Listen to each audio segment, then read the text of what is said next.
All right, y'all. Look, you can see my little thing. I'm gonna fix it later. But we about to go ahead and get started. Let me adjust this light a little bit. Y'all kind of gonna get the little bit behind the scenes, cause that's what we doing. But happy new moon.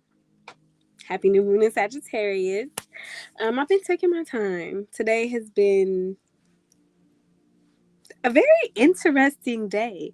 But even with all of the ups and downs, ebb and flows, we still got done what needed to be done, sweets. So let's just hop right into it. Welcome, welcome, welcome. Happy Sagittarius New Moon. If you see me looking over, it's because I'm looking at my notes, okay? And this is our final moon of the 2025 Gregorian year. For those who are new here, my name is Jasmine. I am your local creatrix. Welcome to Flourish Homestead and Apothecary. We are a Black and Indigenous self healing collective, and we are focused on returning to our cultural, our lineage, and our spiritual ways. And some of the ways that we do that is working deeply with astrology, astronomy, cosmologies as living systems of knowledge and things that interact with our body. So at Flourish, like we don't separate the symbolic from the physical or the spiritual or even from the scientific, right? The sky is not a metaphor alone, right? It is matter, it is motion, it is gravity, and sometimes even radiation, but always wisdom, okay? So that is what we talk about here. And when we are talking about the sun and the moon and the planets and constellations, they're not just ideas. When we're talking about the zodiacs, they are not just ideas, they are actual constellations, they are actual celestial bodies. And these bodies move, they pull and they push on earth and thus on us because we own earth.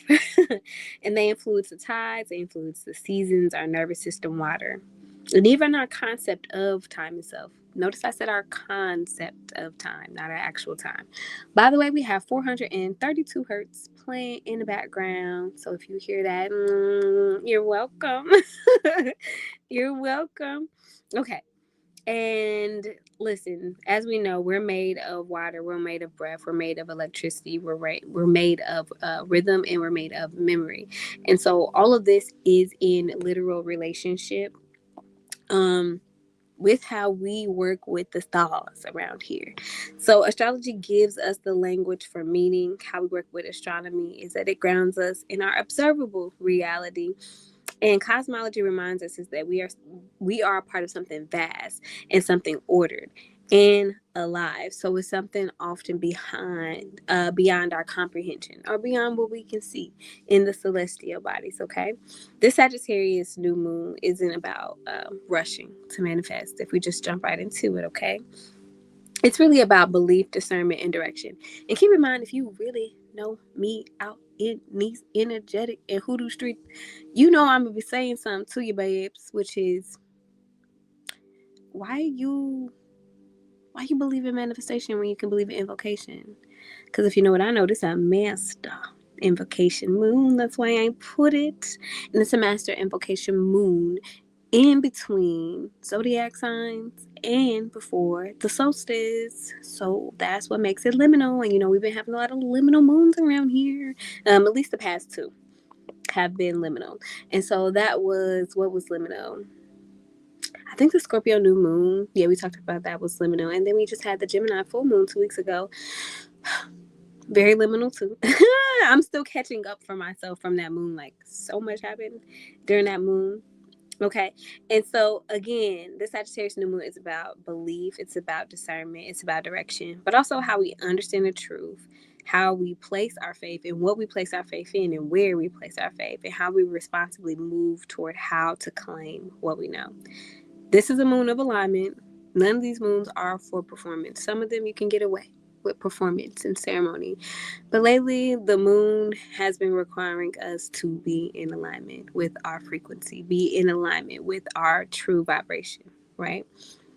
Not really about inquiry, not really about not having certainty right now, especially when all this fire energy today. But it's also asking us to be rooted in what is reality. So as we're going through this, and the reason why I decided to start today with that type of intro was just to remind you to listen, not just with your mind, but with your body. And also, again, we late night yapping on a new moon. You might be up doing what you got to do to take care of business for this new moon, which I highly recommend. Like I said, it's a Master Invocation moon.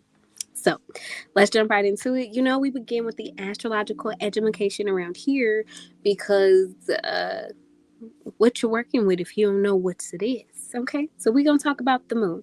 And what you need to know about all portions of the lunar cycle is that you work with the sun and the moon. Therefore, when you work with a new moon, you are working with the power of the sun and the moon being close by one another. Okay, so from an astronomical perspective, we're going to learn about what is the moon, and it's Earth's only natural satellite, right? And the satellite is a celestial body that's caught in the gravitational field of Earth. So that's what our moon is, okay?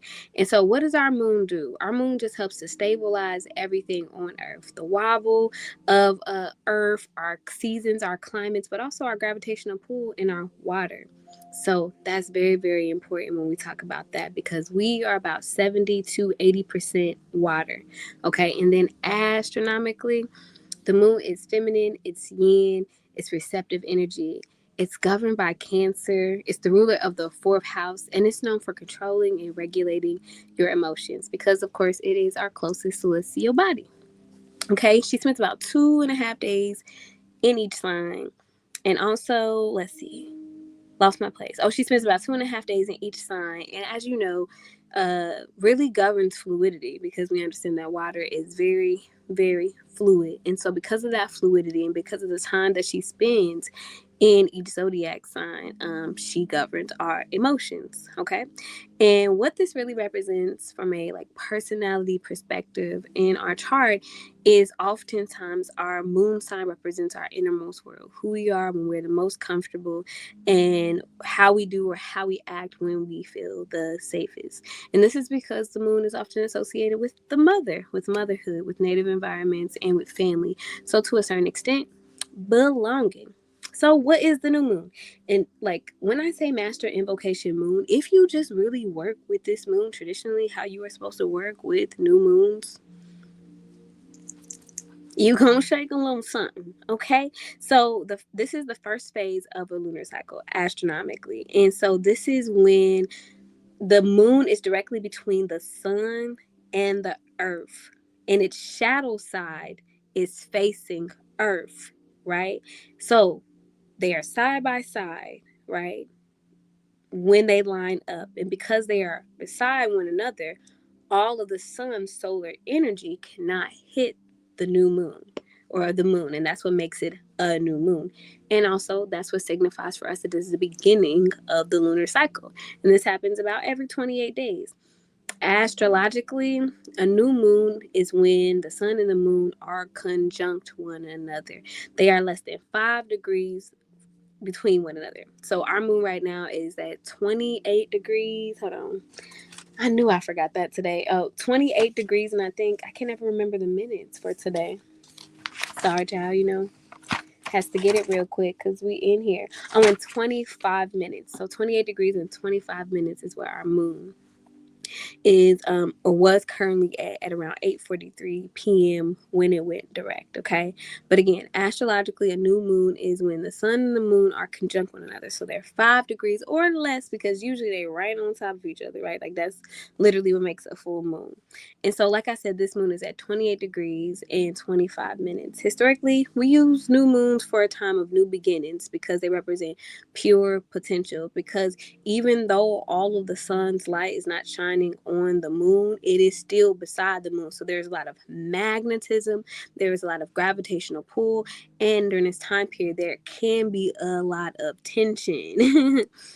Between planets, which is why when we feel new moons, we might feel like more electric based, where full moons, we might feel more sleepy or more sluggish or more emotional. But typically during new moons, we might feel more energized. And that's because we are feeling that electricity, we're feeling the magnetism, we're feeling the gravitational pull.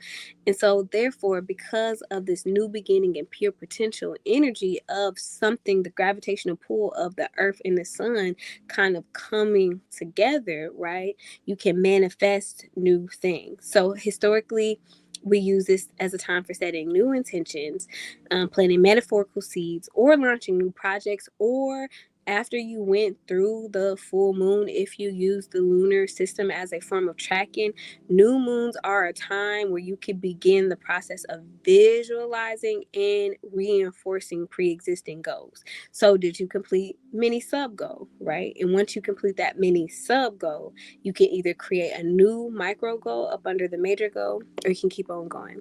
Historically, the historic rituals for new moons can be like self-care, right? Journaling, scripting, calling in, manifesting, even though y'all know how I feel about manifesting, invocations, prayers, visualizations, of course, root work, conjure work, altar work, candle work, goal setting, intention setting, deep thinking, meditation. Absolutely a good time to do shadow work. Different types of shadow work, though: self-development work, new moon water simmer pots, but also in the hoodoo tradition, new moons are very, very important for working with your ancestors. So full moons are a time when we work with spirits, so source, God, creator, energy, or you work with deities that you work with and know how to work with. Is much easier from our cultural positions to learn or work with those energies up under a full moon. But on new moon, you work with the energy that is closest to earth. And for us, that is our ancestral realm. So you work with your agungun. Of course, you can always work with your ori during new moons, right? But this is a good time once you do that journaling, calling in, manifestation, prayers, visualizations, root work, conjure work. Make sure you own that ancestral altar, and make sure you showing love to your ancestors. Okay. Ooh, I want to say something, but I'm going to wait until tier 1 Patreon to say it. Okay. So let's just jump right into Sagittarius being in the sky. So, like I said, when we were talking about a Sagittarius new moon, we were actually talking about the sun and the moon being in Sagittarius. So we're going to start with learning about what is the Sagittarius constellation. And so when we talk about, of course, I'm going to need the L-O-Y-Gua. Wagua. So, ooh, that was good. I also got my peppermint water right here. I hope y'all hydrating too. A, it's winter, but B, this is a very fiery moon. If you know anything about fiery moons, they be drying your ass out, okay?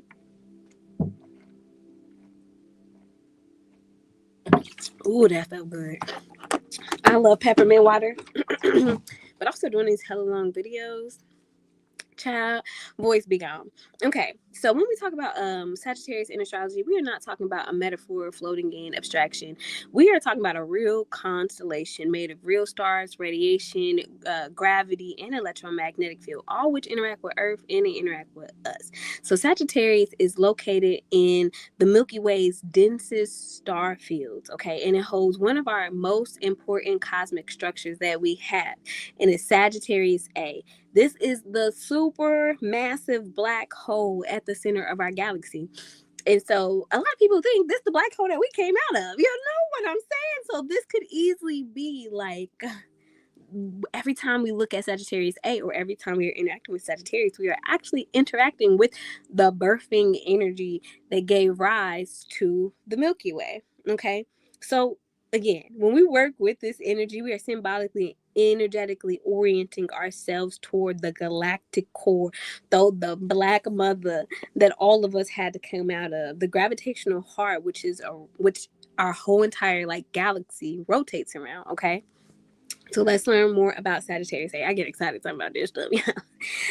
Like I said, it's the galactic center, and astronomically speaking, Sagittarius A is approximately 26,000 light years from Earth.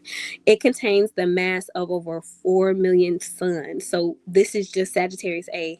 It like the mass of it is over 4 million suns, and it anchors the Milky Way structure through gravity because, again, it is so big. So there is something that's keeping us all together, right? And then we got the Oort cloud, and then inside of the Oort cloud, you have the Milky Way, and then inside of the Milky Way, you have Sagittarius.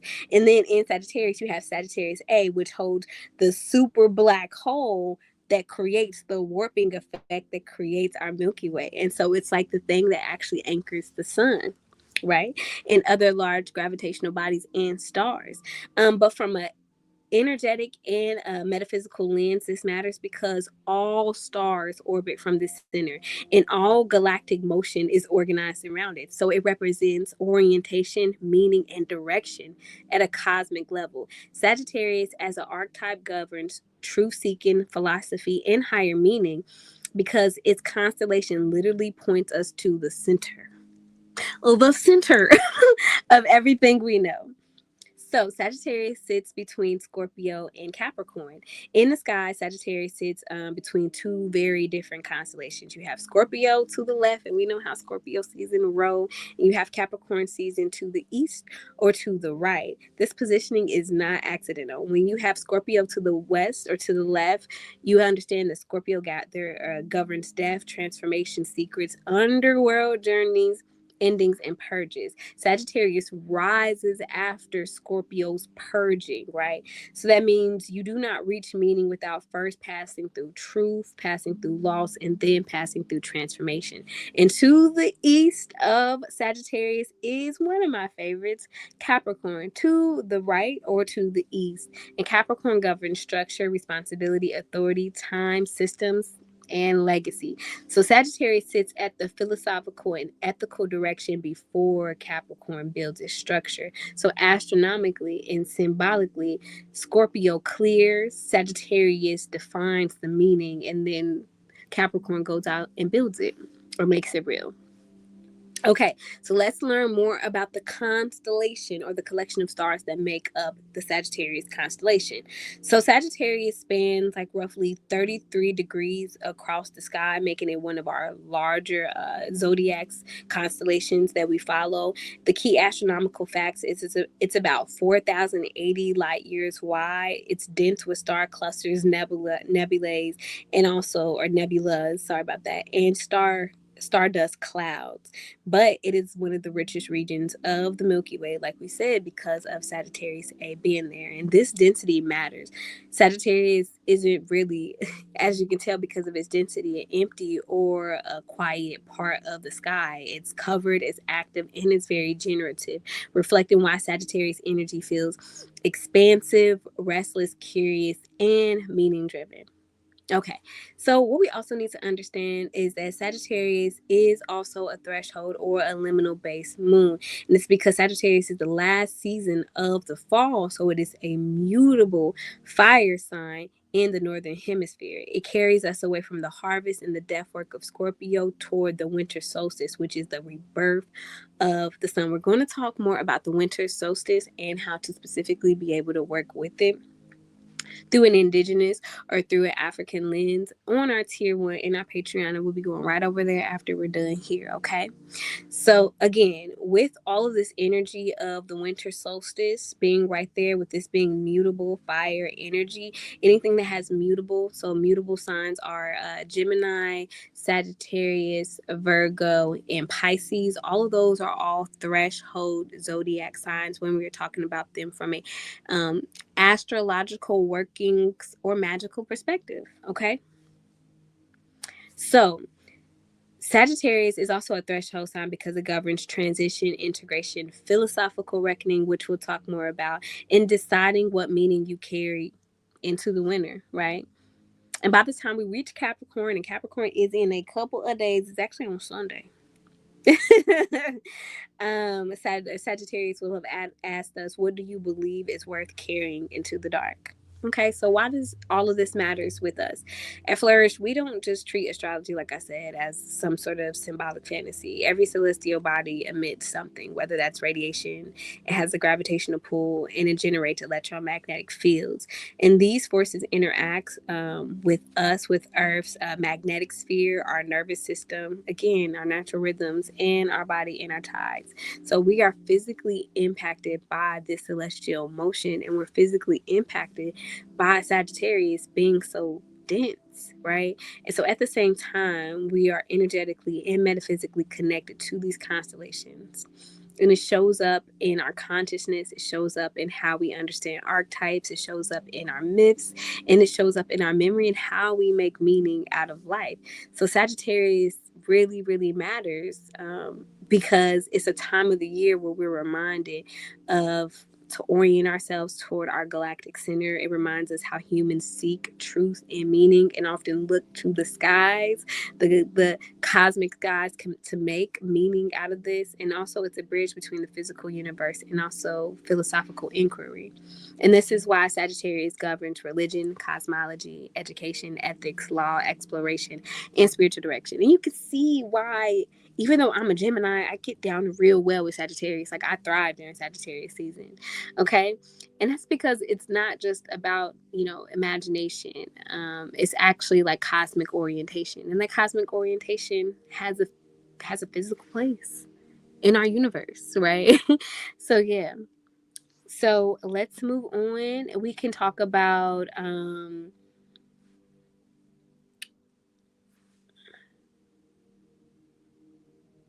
I guess, like, we've already talked about that just a little bit.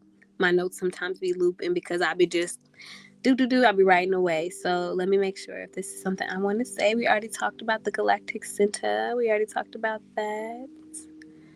Okay, so what I will say is why all of what I'm saying matters for this new moon. The new moon happens at 28 degrees Sagittarius, which is a late or an anaritic degree. Late degrees lunations are not easy, and they are not naive. In the past couple of moons, have had some anaritic degrees, which is why they felt the way that they felt. And they carry combination, consequence, maturity, and ethical reckoning, child. And this is because the new moon is happening, like I said, just before the winter solstice at the fall of the end of the zodiac cycle, and also with a heavy Pisces influence testing illusion versus reality. We're going to talk about that too. So if this is a threshold moon, it's a philosophical threshold moon, and we're going to talk more about that, okay?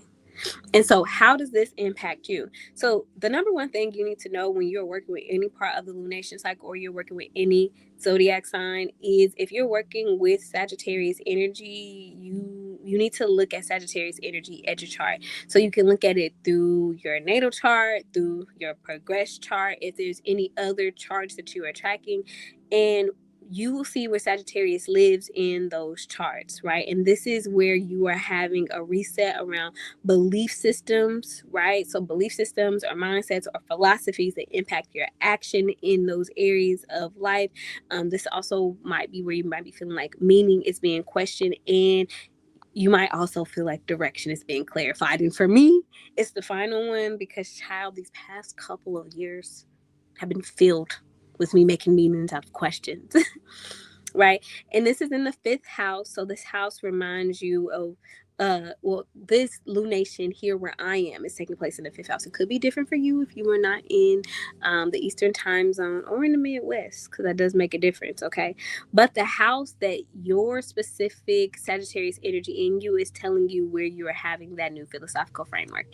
And Sagittarius is in my second house, and let me tell you, I actually just literally wrote a philosophical framework for tier 4 of our Patreon. And it's something that I've actually been working on for years. And I'm very proud that I was finally able to use this energy to get it out, even though Mercury is in detriment in Sagittarius. I did not feel that detriment.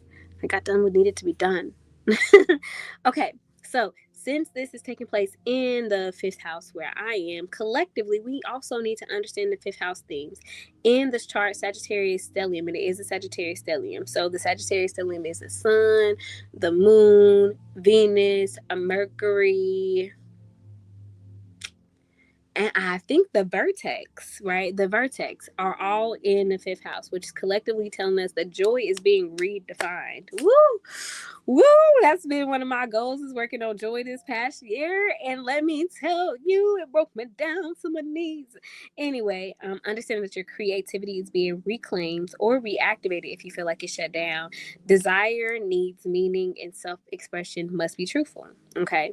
So with all this fifth house energy, with this stellium in Sagittarius in the fifth house, it's really asking you, what brings me joy? Since the fifth house governs joy, it governs creativity, it governs romance, it governs rulership, because it also is naturally governed by Leo energy. Okay.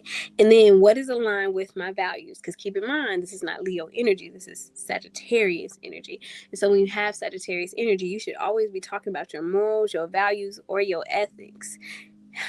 Your morals, your values, or your ethics. And I'm going to say that again, because with Uranus being in retrograde in Taurus, there's also a conversation about how your morals, ethics, and values and philosophies and philosophical frameworks impact your resources. Because we're going through a large resource transition right now at a collective level. And I know this because my Sagittarius is in my second house. So this question is always tantamount in my mind, right? Is my values in alignment with how I get resources? Because for me, if I'm not in alignment, I don't get the resources, right? And so also, where have you been performing instead of expressing? There's that Leo expression, creativity energy that is coming through, because this is a fire ruled moon. Okay. So ask yourself that. And then, what do I create when I'm not being watched? It took me to understand, and it took me to create the Patreon to really understand, and also get on YouTube, have more private, concentrated areas for me not to worry about surveillance and being watched. And I know this is online, and I probably shouldn't even said that word out loud, but I did. Okay. And I just really didn't need the energy of more private or more public social medias. And so that was a lesson that I learned a couple years ago, honestly, around this time, because I think my first ever astrology video was actually about Sagittarius. Ironic, right? So this new moon says joy without meaning, it won't sustain you, right? And meaning without joy won't survive either. But we got that Pisces pressure. We got that Pisces pressure that's adding in belief versus reality. So when Saturn, Neptune, and the North Node are in Pisces, this will test your discernment. In our chart, the application looks like, where am I idealizing? What am I avoiding that is actually factual? Because that Pisces energy will have you delusional. And where am I surrendering responsibility in the name of faith? This is especially important if you are a Virgo, a Pisces, a Gemini, or a Sagittarius. And I also want to say that since there is a Sagittarius stellium, this moon is impacting people who are 20 to 29 degrees of all mutable signs. Mutable signs, again, is Gemini, is Virgo, is Sagittarius, and Pisces. Okay? So wanted to say that. And then let's also talk about any lunation cycles that may be coming on. So 6 months ago, it was the Sagittarius New Moon. Not It was a Sagittarius full moon during Gemini season. So there could be some energetic check-ins during that time. You can go back and look at your journal, look at your scripting, look at your visualizations, anything that you started during that time period, you can go back and check in with. And also, this is a moment to look back on what you were doing for Sagittarius season in the Sagittarius New Moon in 2024. Okay? I was about to say something else. Okay. So when we are talking about the Sagittarius moon together, we're talking about three things at once. We're talking about astrologically, how it aligns us symbolically with the galactic center, reminding us that we are a part of a vast, ordered universe that we have no way to comprehend. And this energy is the energy that keeps us wanting to produce meaning in our lives and asking questions, or that was astronomically. Astrologically, it resets our belief, our truth, and our philosophical direction. But also practically, it asks us to make meaning and to survive intact with this reality, but also to reconstruct, going into that Capricorn energy, What do you want to call down and then begin to build out once we move into Capricorn season and Capricorn energy starting on Sunday? Okay. Okay, so now that we have talked about Capricorn from an astronomical perspective, we're also going to talk about it from more of an astrological perspective. So now we're going to spend the time looking at where Sagittarius energy really shows up and rules in very explicit areas of our chart. Okay, and so like we just talked about, it's very crowded, it's very energized, and so this is a symbolically important region of the Milky Way. This is not a quiet constellation, right? So this sits right along the galactic plane. It's packed with stars, nebulae, and the galactic center itself. This density translates astrologically into meaning making pressure, right? Sagittarius energy does not like emptiness, vastness, or stagnation, which is why Jupiter is always expanding, right? It's always pushing, and it wants direction, it wants truth, it wants movement towards something that is larger than itself. And understanding that again, Sagittarius is a mutable fire sign. More specifically, fire at an elemental level represents life force, inspiration, belief, and spirit. Being mutable makes Sagittarius prone to movement, transition, and adaptation. So Sagittarius just doesn't believe, it teaches, it travels, it broadcasts, and it initiates journeys of meaning. So the areas of life that Sagittarius rules is belief system and worldviews, religion and theology, philosophy and ethics, legal and law frameworks. Child, how it got the nerve to say it got a low battery. And I thought it was plugged in. 1 second, y'all.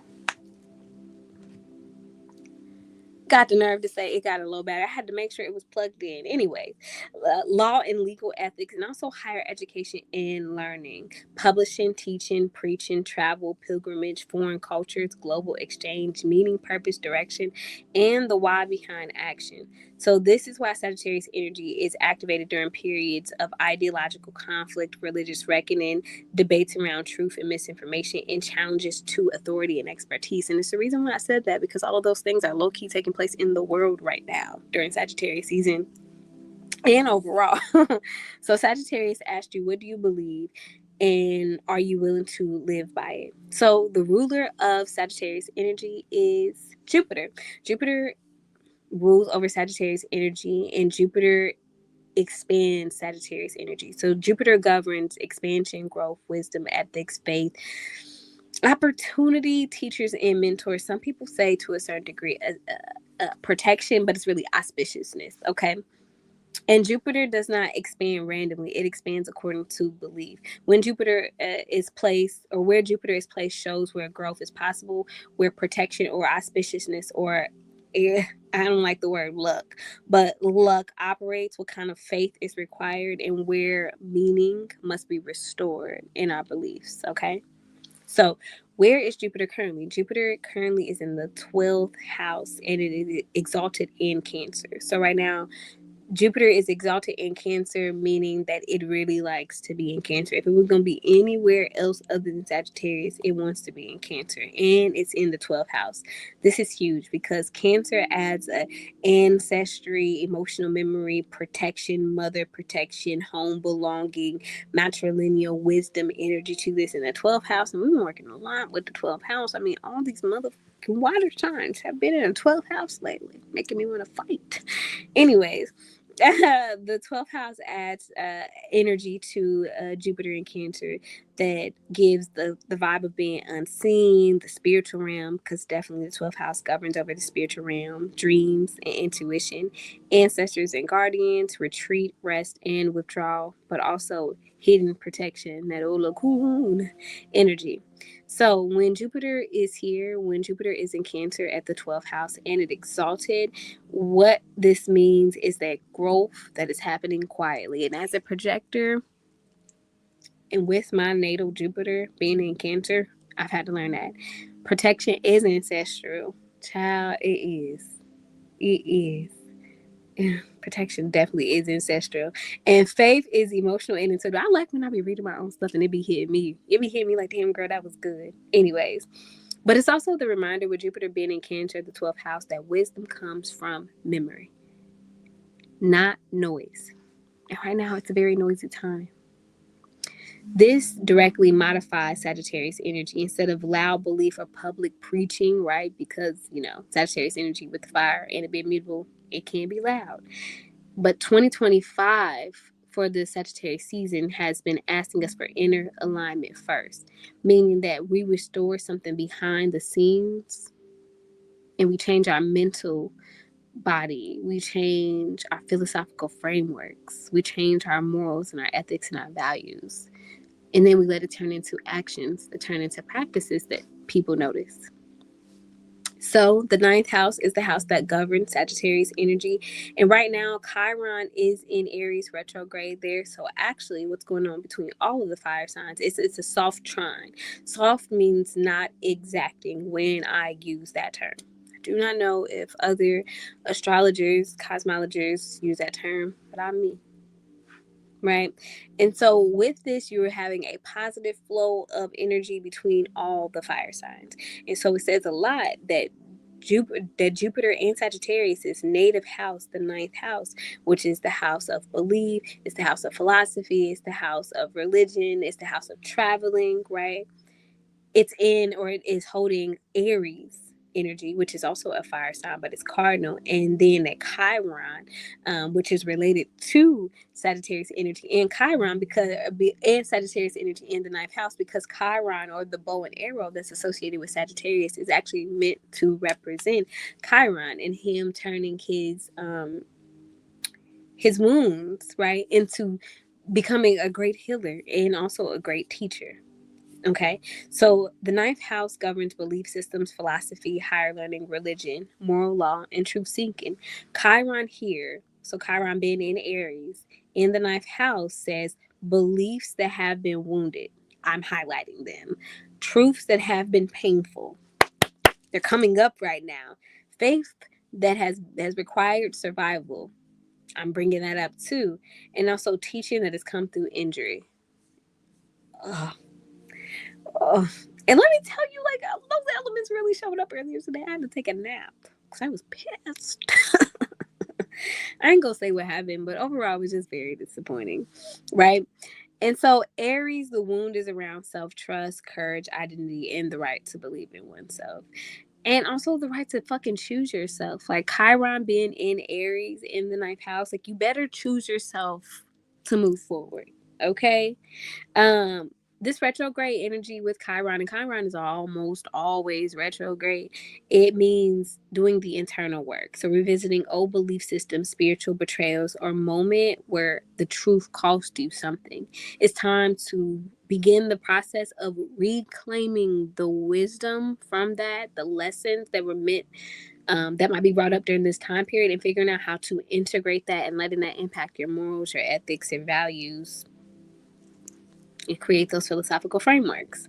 And like I said, I did that by writing about the philosophical framework that I have, and I will go more into detail probably later. But tier 4, the archivist tier, we released our first political framework around the creatrix identity, or the creatrix politics of beauty, right? And we were talking about beauty as sovereignty and tackling all this BS that has been going on around pretty privilege versus ugly privilege in the Black community. And it's really a conversation about desire economics. And I said what I said, and I want y'all to read it. But anyways, next week, the video, so the relationally based video, will go live for that political framework. Okay.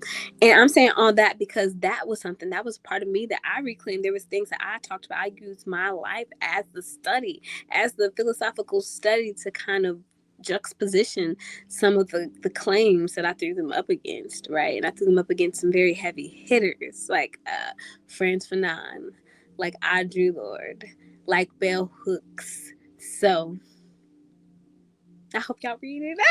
anyways, I got off.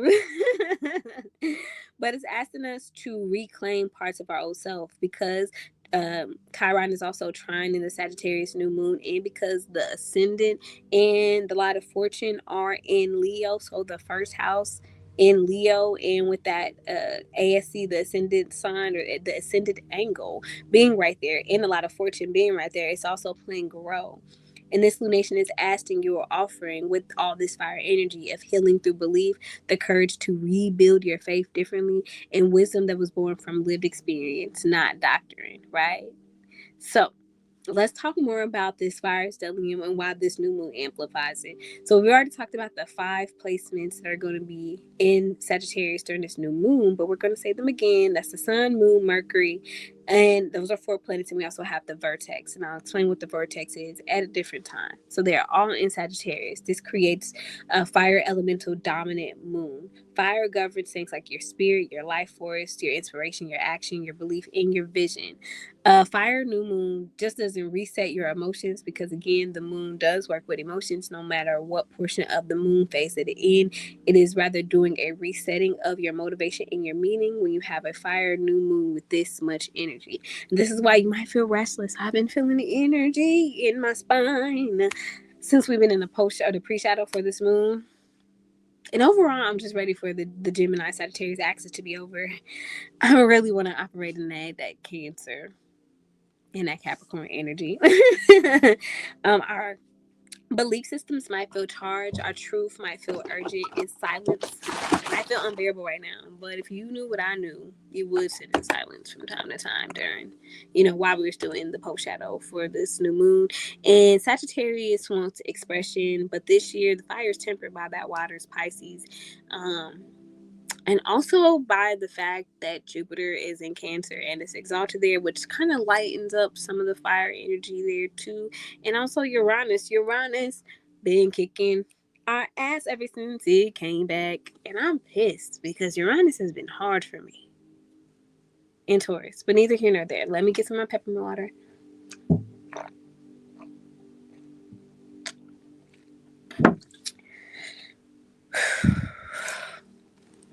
That was good. And I think I'm going to light an incense. I like this new moon. This new moon, even though I've had the spectrum of emotions, it's definitely felt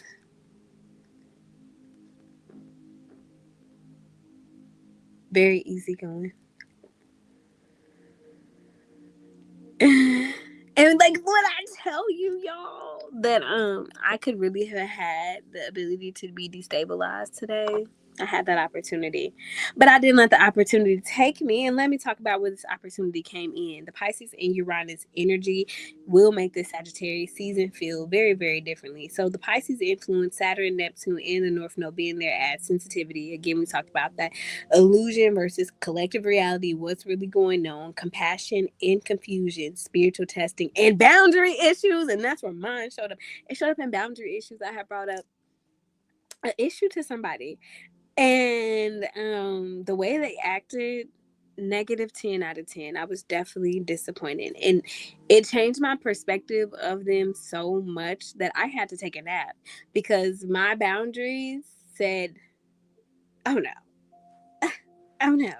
So let's talk about where Uranus plays a role in this. So Uranus adds disruption, awakening, destabilization of systems, which was the conversation that we were really talking about how the system, a particular system, was impacting our relationship with one another, right? And sudden realizations, which is what hit me, and that's why I went to sleep. You hear? And so Sagittarius fire is not just running free, it's being tested. And this is why 2025 isn't about reckless beliefs or blind optimism. It's about having discernment. It's about having ethical clarity and having grounded faith and belief that you can survive this reality that we are all currently in. And we're all saying WTF, right? And so, when the moon is in Sagittarius, what does this look like overall? So, whenever the moon is in Sagittarius, what is the overall energy and feeling? So, the things that I want you to remember always with Sagittarius moon energy, it will always feel fiery.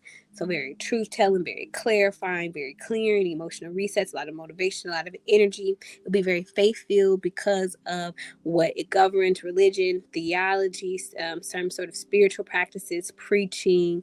Those are things that Sagittarius governs. And because it is governed by Jupiter, right, it always will be expanding, abundance seeking. And so when the moon is in Sagittarius, the emotional atmosphere lightens. There's a natural increase in friendliness, openness, optimism, and willing to share. People may feel more outgoing, more expressive, and more willing to take risks, emotionally, socially, and spiritually. This is a moon that wants to expand, not contract. Emotionally, Sagittarius moons don't like feeling boxed in.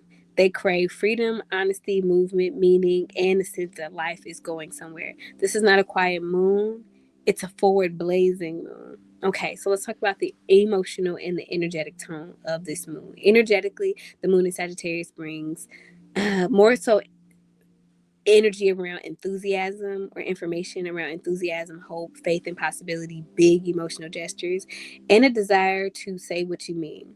Some, sometimes even before thinking it. Okay. Feelings under this moon tend to move quickly and outward. Emotions are expressed through laughter, storytelling, joking, preaching, truth telling, and oversharing. Okay. Oversharing is big typically when the moon is in Sagittarius. And people are more likely to ask for favors, pitch ideas, make proposals, form group alliances, or invite others to their shared visions. Overall, when the moon is in Sagittarius, it's a very good time for initiating conversations, for forming organizations or study groups, sharing ideas and beliefs, and also speaking from the heart. As long as you really don't get bogged down into the details, like leave the details and the facts for Virgo and for Gemini. Details, Virgo, Gemini facts, okay? And Sagittarius energy really does flow free. But there can be a shadow side. So if you do have a Sagittarius moon natally or a progressed Sagittarius moon or overall, what we could be feeling is the energy. It's too much fire too fast, especially with the Sagittarius stellium. So this will cause you to sometimes overshoot reality, right? So you will lose yourself in the excitement of maybe trying to get things done or new expansions in your mental clarity or new expansions in like your philosophical frameworks, your morals, your values, or your ethics. And this might cause you to say too much, promising more than you can deliver, waking up with morning and after regret because you might be impulsive when you do things, realizing you spoke before thinking, and also realizing that you committed before checking the facts. This is especially true for fire and air signs. Gemini, come here. As a Gemini sun, sit this weekend out. Just shh, don't say nothing. Don't be too loud. Okay? Because you're mutable in your air. And we got all that mutable energy in the fifth house right now. Shh, sit down. Enjoy yourself. Watch some anime. That's what I'm going to do. So, under this moon, watch your tongue, watch your assumptions, and your overconfidence. And if I'm being truthful, because this person just has Sagittarius energy, it was the overconfidence for me. I was just like, Okay.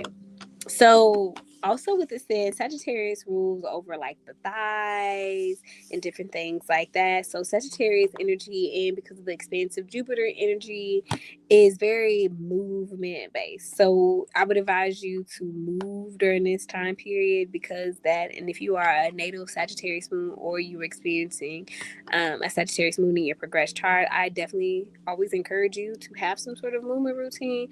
But outlets for right now for this, getting out this very physically based energy, this very somatic energy that we feel is traveling. If you can, we are going through what we're going through. But being outdoors, I have a friend who keeps on inviting me, and I haven't gone yet to winter hiking. I'm going to go. Hiking, running, or walking. Boom. Sports or physical play. And anything that just gets your body moving and get you out the stagnation that you might have been feeling since like the last new moon was in Scorpio. And also, nature communication is really, really good right now. So, just saying. Mental and spiritual expressions when the moon is in Capricorn. If you don't have the energy to be physically active, it's also a time where you can do intellectual or spiritual expansion. So, this is an excellent moon for reading philosophy, writing about meaning or beliefs. That's what I did, y'all. Studying religion, cosmology, or actions, journaling about your life direction. Very willpower, very solar plexus energy, communicating with deities, gods, or guardians. Yes. And it's a great time to call in a guardian and to work with your ancestral guardians, but only if you know what you're doing. If you don't know how to work with guardians, and if you don't know what I'm saying, now is not the time to learn so that you could do it within these 3 days of the post shadow. I wouldn't do that if I were you. And Sagittarius moon often asks, what do I believe? What is the point of this? And where am I going? This moon is a moon that processes feelings through making meaning out of things. Relationships under a Sagittarius new moon, why? You are plucked up and you're going down. Okay, it's telling me it's going down. Relationships under a new moon, with it being a new moon in Sagittarius, might be very fun, very adventurous, very mentally stimulating, very emotionally light, right? But they could also feel spontaneous, honest, and refreshing. However, they might not always be stable, right? So this moon basically favors like chemistry over commitment, especially with Venus being in Sagittarius. Honesty over security. And I feel like that's what I experienced today. And movement over routine. It doesn't make it bad. It's just temporary. But sometimes what you do or what you say can impact how people feel about you. Right? And the spiritual meaning of the moon being in Sagittarius is always making sure that you understand where to have faith, but not where you are in delusion or denial. Truth without cruelty is very important, especially with all that Sagittarius energy being in the fifth house, because the fifth house rules over rulership. You cannot be a cruel ruler, right? Optimism without arrogance and ignorance. And also freedom without abandonment. Okay? Now, what makes everything everything? So now we're moving into the math, the astrology of this, okay? So, like we said, and like we kind of already talked about in a more conversational way, we have a fifth house that is packed because of that Sagittarius stellium. So, again, Sun, Moon, Mercury, and Vertex. This makes for a joy, creative, erotic, life force filled, play filled, but also risky, romancy-ish. That's that Mercury been there. Mercury been in detriment. It's gonna impact communication. But anyways, I would say more so self romance during this time period, and also self expression, art, performance, and doing what makes you feel alive. Opposition to this is that, yeah, Uranus is in Taurus retrograde in the 10th house, so this is bringing an element of like disruption or fracture where you are understanding the truth in your creativity, so your creative truth, and also your personal joy. And it might be combating against your public life or your career. It might be some friction there, or it could be outright disruption. Okay, and so the undercurrent is also carried by the fact that, again, Jupiter is in retrograde in the 12th house in Cancer. It is exalted. This is given the energy of a spiritual expansion, ancestral waters, dream space, but also a retreat and supernatural protections, but also hidden blessings, right? Literally hidden blessings. Okay. And then what we have to also understand is that Neptune, Saturn, Pisces, and the North Node, or Neptune, Saturn, and the North Node are all in Pisces in the eighth house. The eighth house really brings the element of belief versus reality, fantasy versus fact, boundaries, intimacy, power, debt, managing, endings, fog, and the responsibility of discernment. Because if you are not discerning right now, it could definitely cost you. And also, again, this is a Leo rising energy moon, and our part of fortune, a lot of fortune is in Leo. This is also tackling like that courage to be seen, that fifth house energy really coming up again, taking creative leadership and ownership over your life and your truth, and also taking heart-centered risk. So let's talk about the energetic degree of the Sagittarius new moon. It's at 28 degrees. So this really gives the thing, like, especially with everything being in the fifth house, that joy is discipline. This fifth house is saying is that your joy is not extra. My God, I've had to tell so many people that this year, including myself. And like somebody had to remind me yesterday. It was like, hey, I'm coming to pick you up so we can go out to eat because you're cranky. And when I got the food and I got out the house and I got to commune with community, I was great. Okay. And so moon is really reminding you that your joy is not extra. It's strategy, it's medicine, it's power. In the fifth house being overload asked you, what do you actually enjoy? And what do you create when no one is watching? Sagittarius is adding the energy that joy must align with your meaning, with your ethics, and with your truth. And the Leo rising energy reinforced that this is a heart-led reset. not a purely mental goal. And this heart-led reset will continue all the way into the Leo full moon that's going to happen during Aquarius season. Okay. So what I need you to understand when you're working with your philosophy or your mental body or doing a bunch of mental work with this moon is that joy and creativity and having fun isn't childish, right? Especially with all this fifth house energy. It's life and it's life giving and it should be a part of your philosophy, right? From a spiritual perspective, I want you to understand that joy is an offering when it's clean. And when it's clean means it's coming from a place where it's aligned with your who you are, with your morals, with your ethics, with your values. But energetically, this is helping you to brighten your field and remove the things that are keeping you from feeling your most alive because you're supposed to be completely embodied, completely enjoying this experience. Okay. So, also, this is the truth that you can create with. Sagittarius rules over truth, while Gemini, its twin, not its twin, but a sister sign, rules over facts. And so it's about living embodied in your philosophy. With the sun and the moon in the fifth house, this lunation is asking you, what are you building your life on? And what beliefs are steering your choices? And what stories do you live on the inside? The key tension that the sun squaring Saturn might highlight, especially with that Pisces 8th house energy, is do you have the maturity to live your truth? Or do you just want to talk about it? That was a good place to stop. I like that. Dramatic pause. Okay. And then the key energy also here is that during the day, earlier in the day, the moon squared Neptune. Neptune was also in the 8th house, right? And so this was asked, or I think this might just happen at like 11:40. This happened at 10:41. I'm sorry, y'all. I had to go and look at my calendar. But anyways, it happened at 10:41.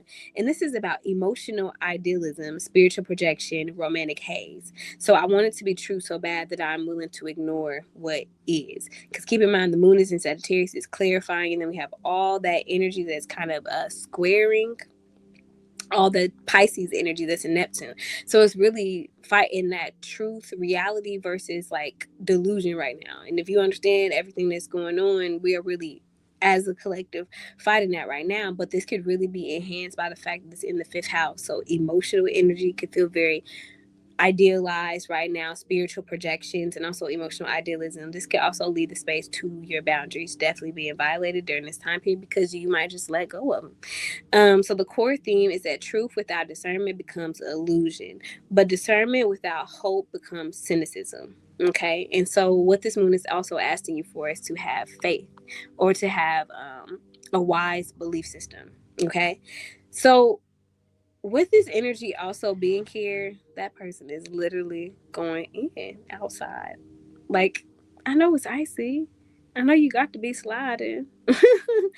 Also, during this time period, expansion versus containment. And so you are asked to dream big, but you are asked to dream big inside of a container. So you're asked to think about the container first and then dream big inside of it. So Sagittarius wants to take risks, possibility, have faith, and do expansion. Pisces 8th house energy, with all the energy being there, wants surrender, merging, devotion, and mysticism.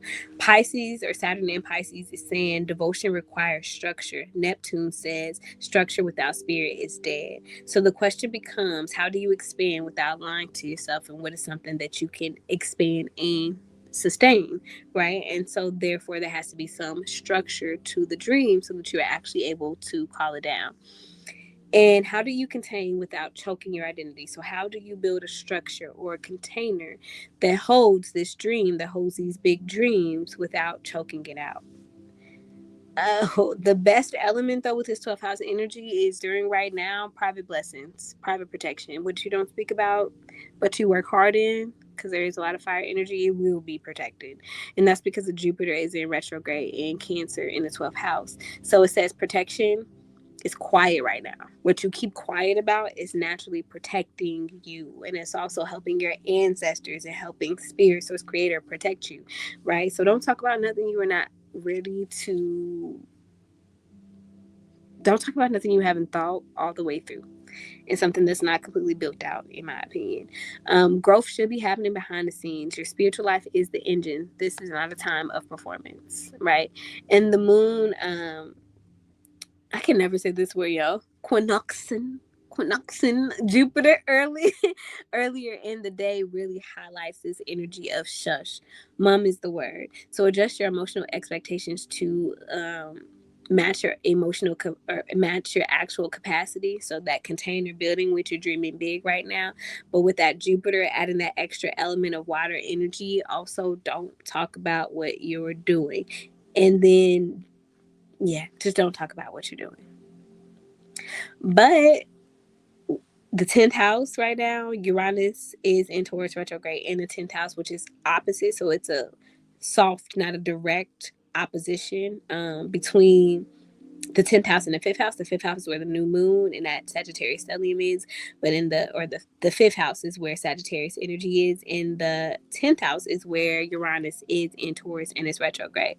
So this really could bring about instantaneous career pivots and plots and twists, enhanced by it being the end of the year, reputation shifts, um, being very aware of how you're changing, but also what public structures and what public dynamics are you breaking so that you can feel more authentic.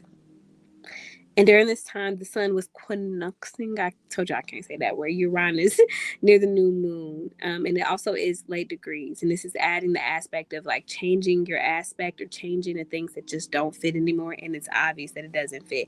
And realizing that your joy requires an updating to your public life, even if it's not happening right now. The work that you do now around your joy will eventually make it to your public life if that's your goal. And what build now should be stable and alive. Uranus being in Taurus. Period. Period. Um, there's two more, but honestly, this is what I call an aspect map, what we just went over, and the aspect maps are always somewhere in the tiers. So I'll make sure before the week is out to make sure that those are in the tiers because we do have two more. But I'm not really going to talk about that. Like I said, I'll just add those to the tiers. What I do actually want to talk about publicly, though, just a wee bit, is a touch, because I do touch base on this more in the Patreon, of the sociopolitical and spiritual ethics of belief. So Jupiter is about spiritual literacy right now. I really wanted to say that. And that was the major download that I got about this new moon. And this is really the heart of what I name. And why I feel like this is because Jupiter governs religion, belief systems, moral frameworks, law, philosophy, teachers, gurus, guides, and also meaning making. And Jupiter governs expansion, faith, ethics, wisdom, and truth as a living system, right?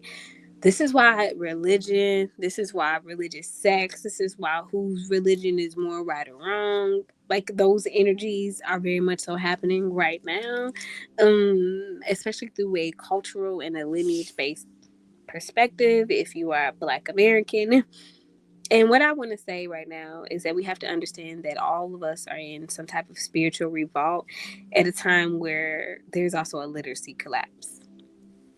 So people are waking up to things because of the environment, because of what we're in, but because of the spiritual and the energetic and the metaphysical perspectives. But we are also in a time where it's a literacy collapse because people are waking up spiritually, but they're learning through fragments, through algorithms, through aesthetics, and secondhand summaries. This creates charisma and audacity without integrity, belief without study, and conviction without grounding. Sagittarius demands that you do primary source truth. So, how you combat literacy collapse is figuring out how to seek out primary sources while primary sources are becoming harder to find and then archiving them.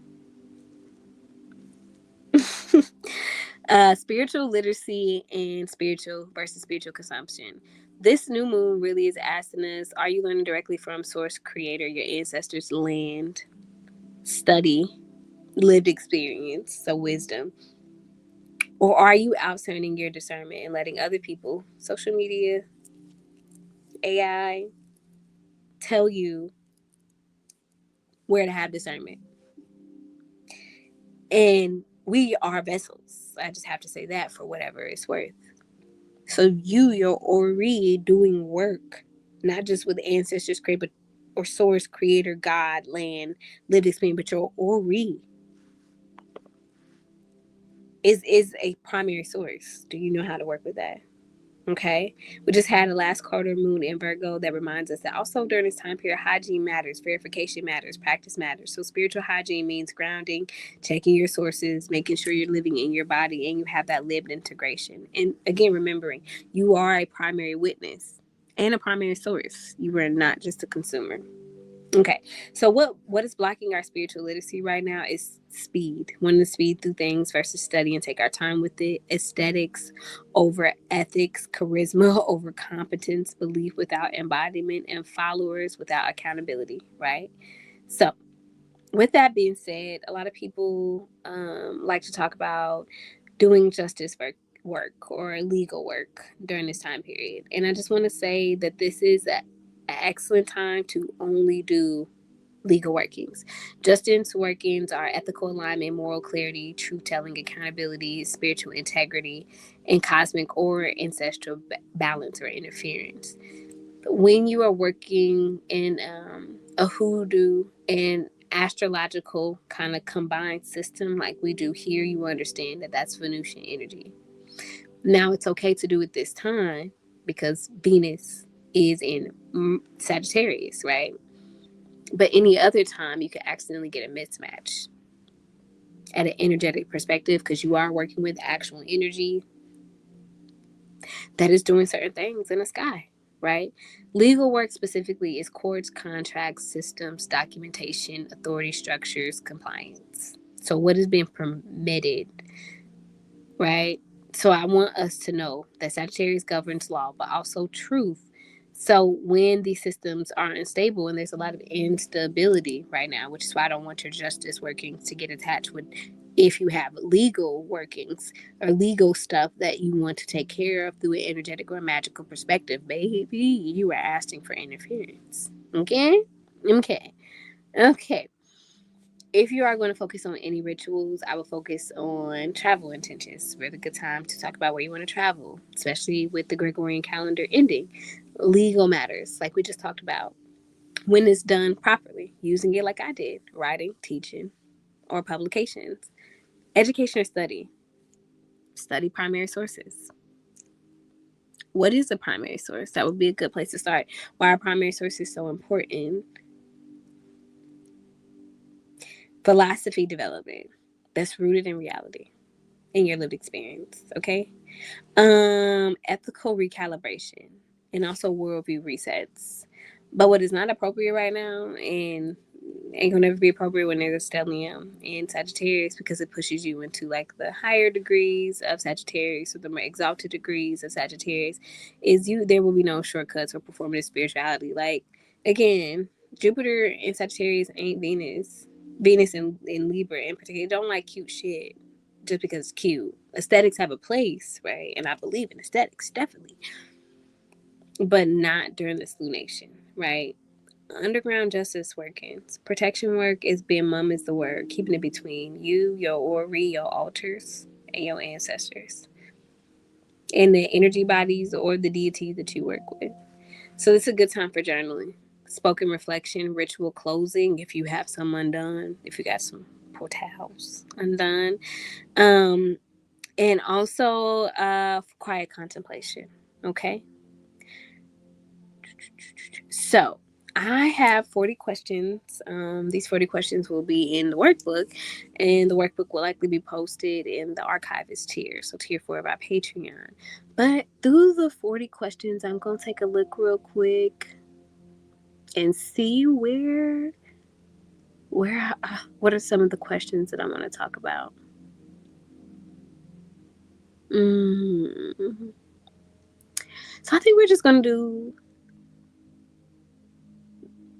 questions that regard around the core theme. So the Sagittarius New Moon, belief, meaning, and directions theme. Okay, so this is more so from a philosophical and a mental framework. What do I currently believe about my life, my purpose, and my future? And where do these beliefs come from? What beliefs feel alive and expansive, and what feels inherited, outdated, or fear based? Cancer energy, so Jupiter and Cancer in the 12th house. Okay. And also, that Pisces energy too. Yeah, if I'm being honest. And if I had to explain my worldview to someone else, could I do it honestly and clearly? I think we all might struggle with that honestly a little bit right now because our worldview is changing. And where am I seeking meaning outside of myself instead of cultivating it internally? And what truth am I ready to live by? Not just talk about. And like I said, mom is the word. Don't talk about it.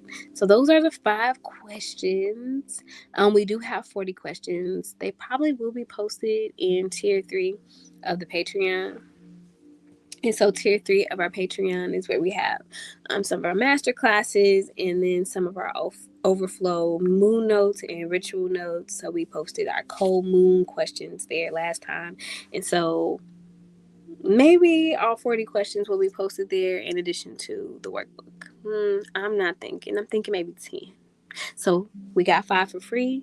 You might get an additional 10 more. And then the rest might be saved for the workbook, y'all. Okay? But I'm actually about to chug down some more water, light another incense, and then we're going live in the Patreon. Toodles.